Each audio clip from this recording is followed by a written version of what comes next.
अस्सलामुअलैकुम, कैसे हैं आप सब। मेरी आज की वीडियो से ना स्पेशली मदर्स को बहुत ही ज़्यादा फ़ायदा होने वाला है और उन लोगों को भी जो कि अपना वेट जो है कम कर रहे हैं, क्योंकि मैं आपके साथ बहुत ही हेल्दी ड्रिंक शेयर करने जा रही हूँ जो कि मैंने अपने बचपन में भी बहुत ज़्यादा पी है।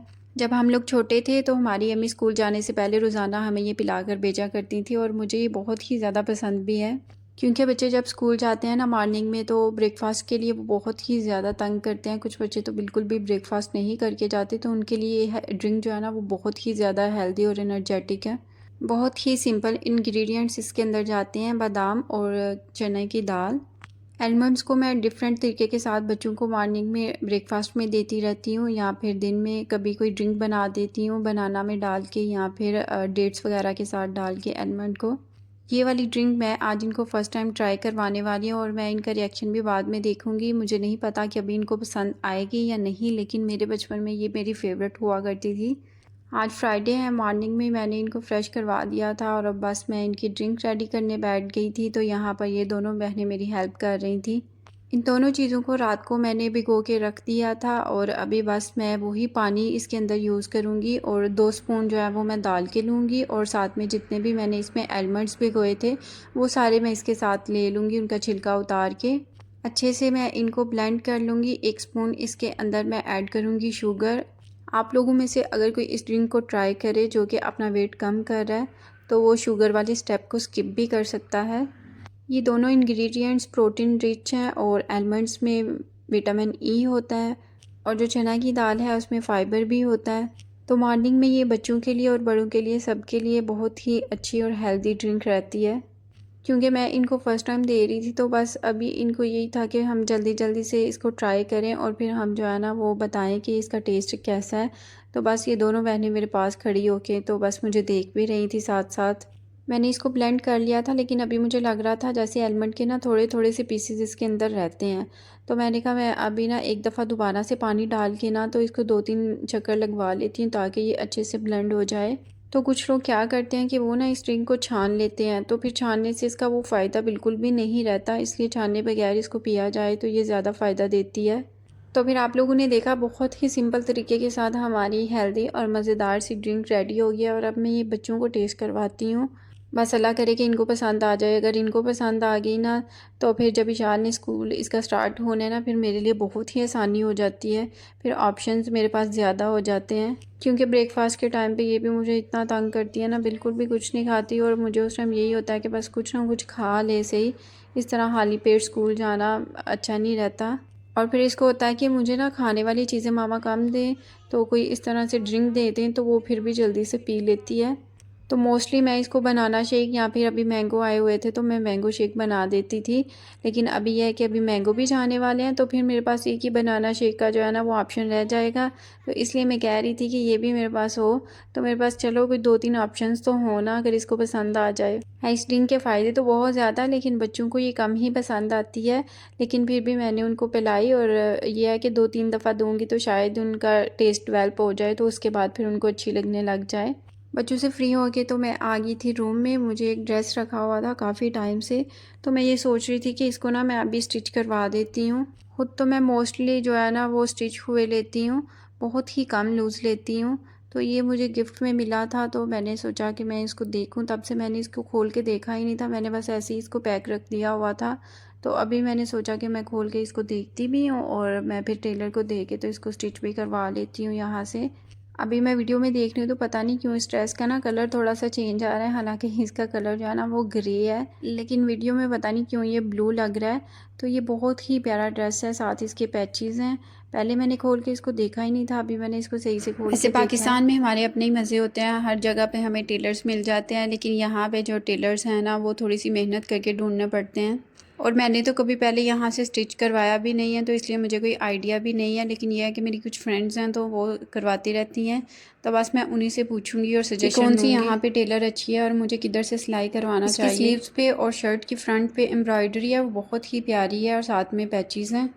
और ये वाला कलर आई थिंक मैंने कभी पहले पहना भी नहीं है। मुझे याद है एक दफ़ा विंटर में मैंने एक ग्रे कलर का ड्रेस लिया था। हालांकि वो ड्रेस बहुत ही प्यारा था, तो मैंने बस हसन से और अपनी मदर इन लॉ से पूछा, मैंने कहा ये कलर कैसा लग रहा है, तो उन दोनों ने उसको रिजेक्ट कर दिया था कि ये कलर बिल्कुल भी तुम पे सूट नहीं किया। तो उस ड्रेस की स्टोरी मुझे इसलिए ज़्यादा याद है कि मज़े की बात ये हुई थी कि उससे ना मैंने टैग नहीं था उतारा, तो वो टैग पीछे मेरे स्कार्फ में छुप गया था और मैंने वो वाला ड्रेस पहन के एक दावत भी अटेंड कर दी। और उसके बाद जब मैं घर आई तो फिर मैंने उस ड्रेस को अगले दिन जो है ना वो वापस करवा के तो फिर उसकी जगह मैं दूसरा ड्रेस ले आई थी। मतलब मेरा काम भी निकल गया था और उसकी जगह मुझे एक न्यू ड्रेस भी मिल गया था। और जब मैंने ये वाली बात सबको बताई तो सब इतना हंसते थे। और फिर जब मैं कोई भी न्यू ड्रेस लेती थी ना तो फिर वो यही कहते थे, मेरी सिस्टर भी और मेरे हस्बैंड भी, कि अब ना तुम जो है ना वो टैग्स नहीं उतारा करो, बस पहन लिया करो और फिर वापस करवा दिया करो।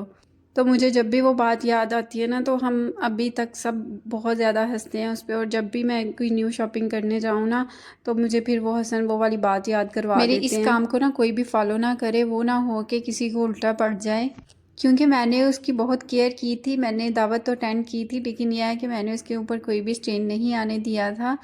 यहाँ पर इसको मैंने खोल के सारे को चेक कर लिया था और इसका जो है ना वो कपड़ा भी काफ़ी ज़्यादा है। अभी अगर मुझे कोई अच्छी टेलर मिल गई तो इंशाल्लाह मैं इस ड्रेस को जो है ना वो स्टिच होने के लिए दे दूँगी। और साथ में 2-3 और जो है मेरे पास पड़े हुए हैं तो मैं उनको भी दे दूँगी स्टिच होने के लिए। पहले सिर्फ एक ही स्टिच करवा के देखूँगी, अगर तो ये सही उसने सिलाई कर दिया तो फिर जो है वो बाकी के ड्रेसेस भी मैं करवा लूँगी उसी से। तो यहाँ पर मैं सोच रही थी कि बेटियां जो हैं वो अल्लाह ताला की कितनी, अगर आपके पास बेटियां हैं तो आपको घर में किसी दूसरे दोस्त की ज़रूरत नहीं पड़ती हैं, क्योंकि मेरी तो पास से बताती रहती हैं कि मामा ये वाली चीज़ अच्छी लग रही है, ये वाली अच्छी नहीं लग रही, तो आप ऐसे कर लें, तो आप ऐसे कर लें। दोस्तों की तरह ना वो मुझे सजेशन देती रहती हैं। अभी भी शायद मेरे पास खड़ी थी तो वो मुझे बता रही थी कि मामा इसको ना आप इस तरह का बनवाना। तो ड्रेस तो हमने देख लिया और हमने उसको स्टिच करवाने का डिसाइड भी कर लिया। तो उसके बाद मैं आ गई थी किचन में, क्योंकि आज फ्राइडे था और मुझे बनानी थी बिरयानी और मेरे काफ़ी ज़्यादा काम पड़े हुए थे, तो इसलिए मैं जल्दी जल्दी से हाथ चला रही थी कि बस सारा काम जो है ना वो फ्राइडे को हमेशा जो है ना मुझे जल्दी होती है कि बस अपने काम जल्दी जल्दी से ख़त्म कर लूँ और उसके बाद जो है ज़ोहर की नमाज़ के बाद थोड़ा बहुत जो पढ़ना होता है वो पढ़ लूँ। और उसके बाद 4 बजे जो है ना वो मुझे जॉब भी स्टार्ट हो जाती है, तो उससे पहले पहले सारे काम मैंने ख़त्म करने होते हैं ताकि मैं प्रॉपर टाइम दे सकूं। फ्राइडे एक स्पेशल डे होता है तो इसलिए फ्राइडे पे बिरयानी ही बनती है हमारे घर में। और बिरयानी का नाम सुनते ही जैसे हमारे घर में सबकी भूख डबल हो जाती है ना, आप लोगों में से भी जिसने अभी तक खाना नहीं खाया हुआ उसकी भी भूख डबल हो जाएगी। और मुझे ऐसा लगता है कि हर घर में बिरयानी बनाने का एक अलग ही अपना स्टाइल होता है हर किसी का, क्योंकि बिरयानी बहुत ही डिफरेंट तरीक़ों से बनती है। मैं अपना बिरयानी बनाने का तरीका आप लोगों के साथ शेयर करूंगी, लेकिन आप लोग भी मुझे ज़रूर बताइएगा कि आप लोगों के घर में बिरयानी किस स्टाइल से बनती है। मैं तो बिरयानी में कभी कभार पोटैटोज़ भी ऐड करती हूँ। आप लोग मुझे ज़रूर बताइएगा कि आप लोग पोटैटोज़ ऐड करते हैं या फिर पोटैटोज़ के बगैर ही आप लोग बिरयानी बनाते हैं, क्योंकि हमारे घर में कुछ लोग चिकन या मटन वगैरह नहीं खाते, तो फिर उनके लिए हमें कुछ स्पेशल से इंतज़ाम करना पड़ता है। और अभी ना जब से वेकेशंस बच्चों की स्टार्ट हुई है ना, रूटीन इतनी अजीब सी हो गई है ना, बच्चे रात को लेट सोते हैं और फिर मॉर्निंग में लेट उठते हैं और उनकी वजह से फिर मैं भी लेट ही उठती हूँ। दिन का बिल्कुल पता ही नहीं चलता कि दिन किधर चला गया। एक काम ख़त्म करो तो अगला दूसरा काम जो है वो रेडी होता है और फिर सबसे मुश्किल काम उसमें यही लगता है कि आज रात को क्या पकाया जाए। मैं ये वाला सवाल जब सबसे पूछ के थक जाती हूँ तो फिर मुझे ये होता है कि अब बस ना इस तरह का कोई सवाल मुझसे भी ना करे और मैं भी किसी से ना करूँ, बस कोई पका पकाया खाना बस मेरे आगे ला के रख दे। और आज खाने में क्या पकाया जाए, ये वाला मसला मेरे ख्याल से सबके घर में सबसे ज़्यादा पूछे जाने वाला सवाल भी यही होता है कि आज क्या पकाया जाए। जैसे कि मैंने पहले भी बताया कि बेटियां जो है ना वो आपकी दोस्त होती हैं, वो हर चीज़ में आपको हेल्प आउट करती हैं। तो इसी तरह बस इशाल जब मैं खाना बना रही होती हूँ ना तो वो किचन में मेरे पास आ जाती है कि मामा मुझे बताएं आपको क्या हेल्प चाहिए। तो फिर इस तरह के छोटे छोटे काम वो जब करती है ना तो उसको खुद भी बड़ा अच्छा फ़ील होता है और फिर मुझे भी ये हेल्प हो जाती है तो मुझे भी अच्छा लगता है। और साथ साथ वो मुझे इंटरटेन भी करती रहती है किचन में, तो इस तरह से मेरा टाइम भी बहुत अच्छा गुजर जाता है। और मेरी तरह और किस किस के पास जो है वो छोटी सी 2 प्यारी दोस्तें हैं। बिरयानी के लिए प्याज वगैरह मैंने कट कर लिए थे और उनको ऑयल ऐड करके मैंने ऊपर रख दिया। फिर उसके अंदर मैंने चिकन डाला, चिकन को डाल के थोड़ी सी उसकी भुनाई करूँगी और उसके बाद फिर जो है वो मैं टमेटोज़ का और चिलीज़ का पेस्ट उसके अंदर ऐड कर दूँगी। उसके बाद अदरक का पेस्ट बना के हाथ की मदद से तो वो मैं डाल दूंगी उसके अंदर और साथ में बिरयानी मसाला डालूंगी, नमक, दादर मिर्च और हल्दी डाल के तो अच्छी तरह से मैं उसकी भुनाई कर लूँगी। साथ में मैं इसके अंदर पोटैटोज़ भी ऐड कर दूँगी। जब अच्छे तरीके के साथ बुनाई हो जाएगी तो उसके बाद इसके अंदर मैं थोड़ा सा दही ऐड करूँगी और फिर उसके साथ अच्छे से इसकी बुनाई कर दूँगी। तो बिरयानी के लिए हमारा कोरमा रेडी हो जाएगा। अभी यहाँ पर आज मैं आप लोगों के साथ एक और बात शेयर करना चाहती हूँ। मैंने बहुत सारी ऐसी लड़कियों की कहानियाँ भी सुनी हैं और कुछ को देखा भी है जो कि यही कहती हैं कि हम लोग तो बस घर में रहते हैं, हम लोग की ज़िंदगी ज़ाया हो रही है। क्योंकि ये डिप्रेशन उनको जब वो सोशल मीडिया पे आती हैं, देखती हैं चीज़ों को, तो शायद इस वजह से हो जाता है कि हम तो कुछ कर ही नहीं रहे, हमारी ज़िंदगी का कोई मकसद ही नहीं है। अगर आप भी घर संभालती हैं और कभी आपको ये फ़ील होता है कि हम लोग कुछ अचीव नहीं कर सके, तो प्लीज़ अपने आप को कभी भी डिमोटिवेट ना करें। क्योंकि एक घर को मैनेज करना, एक घर को संभालना भी एक बहुत बड़ी ज़िम्मेदारी होती है। और अगर हम अपने बच्चों की तरबियत करने में कामयाब हो जाते हैं ना, तो ये मुझे लगता है कि हमारी दुनिया में सबसे बड़ी कामयाबी यही होती है। और अभी तो बहुत सारे ऐसे काम हैं जो कि घर में बैठकर हम कर सकते हैं अपना टाइम वेस्ट किए बगैर। और अगर आप लोगों में से कोई भी अपना ड्रीम पूरा करने के लिए छोटी या बड़ी कोशिश कर रहा है तो प्लीज़ उसको कंटिन्यू करें। कभी भी ये सोचकर पीछे ना हटें कि पता नहीं मैं इसमें कामयाब होंगी या नहीं, क्योंकि सब चीज़ें एक ही रात में बिल्कुल भी नहीं होती। हर काम के लिए कामयाब होने के लिए टाइम लगता है, मेहनत लगती है। और कभी भी दूसरे लोगों को देखकर ये मत सोचें कि उसके पास तो बहुत ज़्यादा पैसा है या उसके पास तो ये स्किल्स भी है। जितना टाइम आप ये बात सोचने पे लगाते हैं कि किसी के पास ये चीज़ है तो फ़लाँ चीज़ है तो मेरे पास ये चीज़ नहीं है, तो आपको चाहिए कि उस टाइम में आप कोशिश करें कि जो किसी और के पास है वो आपके पास भी हो। कोशिश करते रहें और ख़ुद को कभी भी डिमोटिवेट ना करें। और ये बात तो मैं भी कहती हूँ कि लाइफ में कोई ना कोई गोल ज़रूर होना चाहिए जिसके लिए आप मेहनत करते रहें। तो अगर हम लड़कियों में इतनी हिम्मत होती है कि हम पूरे घर की ज़िम्मेदारियों को अच्छे से संभाल सकती हैं, तो हम कोई भी काम करने की हिम्मत रखती हैं। इसलिए हमेशा पॉजिटिव रहें और अपनी लाइफ में कोई ना कोई छोटी मोटी कोशिश करते रहें अपनी ज़िंदगी को बेहतर करने के लिए। और यहाँ पर आपको मेरे हाथ पे कुछ नज़र आ रहा होगा, ये पता नहीं हिबा ने कुछ पेंटिंग वगैरह बनाई हुई है मेरे हाथ पे। और बिरयानी हमारी हो चुकी है रेडी, मज़ेदार सी।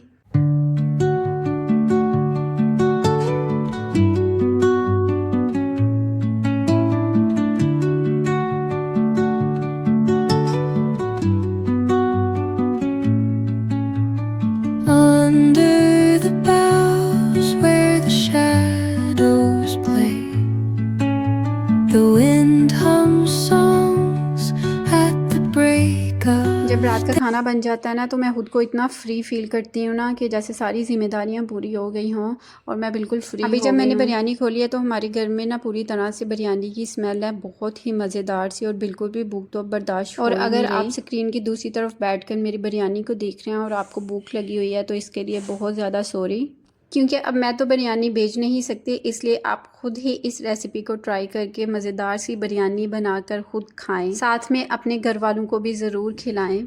मैं अल्लाह ताला की बहुत शुक्रगुज़ार हूँ इन छोटे छोटे से मोमेंट्स के लिए। बहुत सारे ऐसे लोग हैं जो कि इस तरह के मोमेंट्स के लिए तरसते हैं। हालांकि सबकी तरह मेरी लाइफ में भी पीछे बहुत सारे छोटे छोटे से मसले चल रहे होते हैं, लेकिन मैं कोशिश करती हूँ कि हर अच्छे मौके के लिए अल्लाह ताला का शुक्र करूँ। अगर आपकी लाइफ में भी कोई मुश्किल या परेशानी चल रही है तो उसके बजाय अल्लाह ताला ने जो आपको नेमतें या छोटी छोटी खुशियाँ दी हैं डेली की, तो उस पर बस शुक्रगुजारी करते रहें। क्योंकि जब भी कोई मुश्किल आती है तो उस मुश्किल के बाद आसानी भी ज़रूर होती है, और इस चीज़ पे मेरा बहुत ही पुख्ता यकीन है। तो हम मज़ेदार सी बिरयानी खाते हैं, साथ में अल्लाह का लाख दफ़ा शुक्र अदा करते हैं। खाना वगैरह हमने खा लिया था और खाना खाने के बाद शाम का थोड़ा सा टाइम हो रहा था और इशाल हिबा जो है इनको क्रेविंग हो रही थी कि हमने अपने लिए कुछ स्नैक्स लेने जाना है, तो फिर ये दोनों गई नीचे। हालांकि यहाँ पर सब कुछ सेफ़ है, कैमरास लगे हुए हैं हर जगह पे, लेकिन फिर भी मैंने कभी भी इनको अकेले इस तरह से नहीं भेजा।